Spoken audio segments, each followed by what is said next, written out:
give a shout out to Neon Revolt, because it was this article, Disdain for McCain and a Trap for Orr, that led me to the article I'm going to read for you here in a second. And I don't usually read anything verbatim, but I think this one is so powerful, especially given the Orr testimony, which now blows out of the water the complete Russiagate nonsense. It was this link that led me to a very important Reddit post that I want to share with you, and I hope you share it with others. It goes like this: Connecting Some Dots by You Lone Star Believer. I am passing this on from someone who's connecting some dots with input from sources he cannot reveal.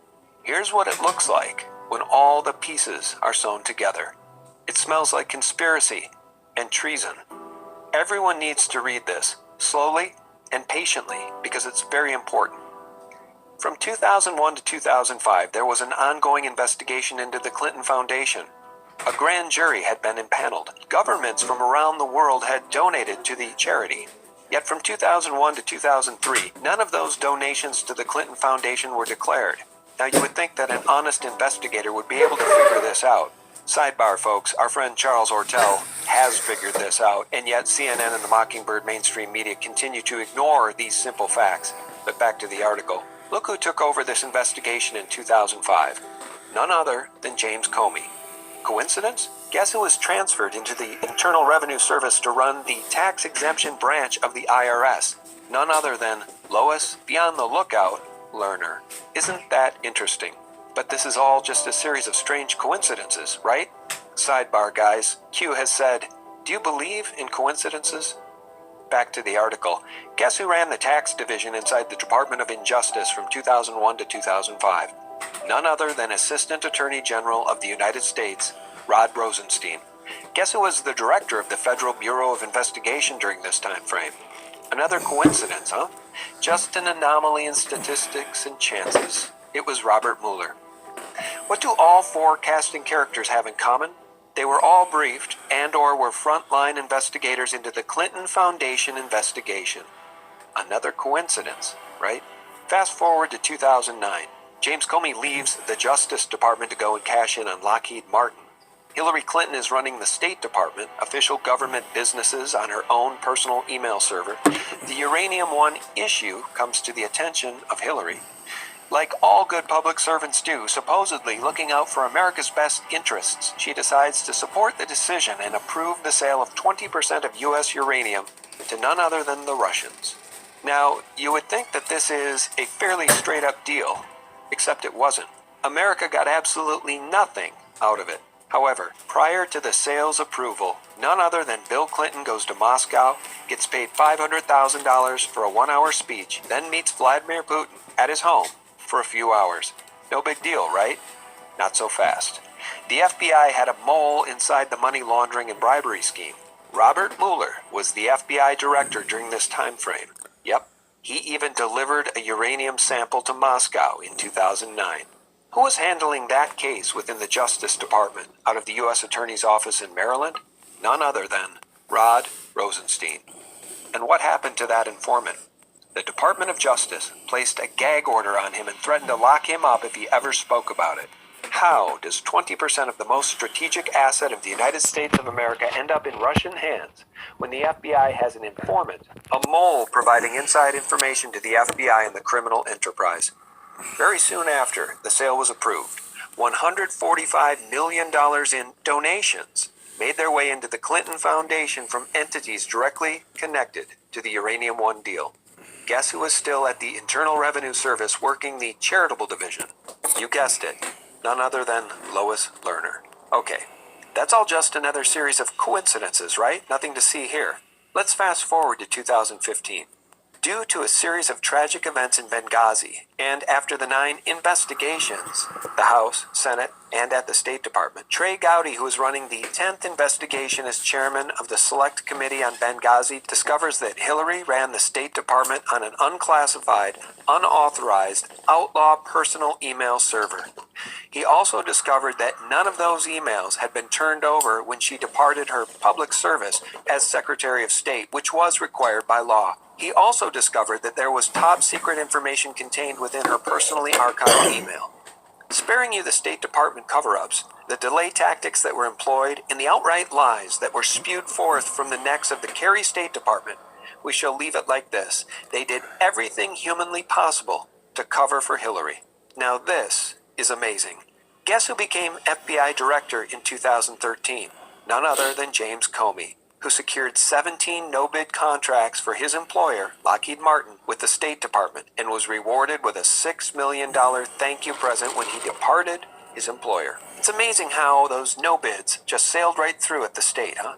Now he is the FBI director in charge of the Clinton email investigation. After, of course, his FBI investigates the Lois Lerner matter at the Internal Revenue Service and exonerates her. Nope, couldn't find any crimes there. And in April 2016, James Comey drafts an exoneration letter of Hillary Rodham Clinton, meaning the DOJ is handing out immunity deals like candy. They didn't even convene a grand jury. Like a lightning bolt of statistical impossibility, like a miracle from God himself, like the true gangsta Comey is, James steps out into the cameras of an awaiting press conference on July 8th of 2016 and exonerates the Hillary from any wrongdoing. Do you see the pattern? It goes on and on. Rosenstein becomes Assistant Attorney General. Comey gets fired based upon a letter by Rosenstein. Comey leaks government information to the press. Mueller is assigned to the Russian investigation sham by Rosenstein to provide cover for decades of malfeasance within the FBI and DOJ, and the story continues. FISA abuse, political espionage. Pick a crime, any crime. Chances are this group and a few others did it.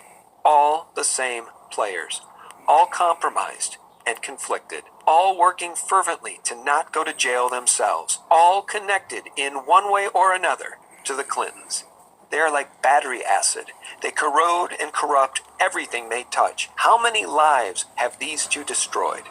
As of this writing, the Clinton Foundation is in its 20-plus years of operation of being the largest international charity fraud in the history of mankind, and it has never been audited by the IRS. How is that Let us possible? not forget that Comey's brother works for DLA Piper, the law firm that does the Clinton Foundation's taxes. The person that is the common denominator to all the crimes above and still doing her evil escape legal maneuvers at the top of the three-letter U.S. agencies?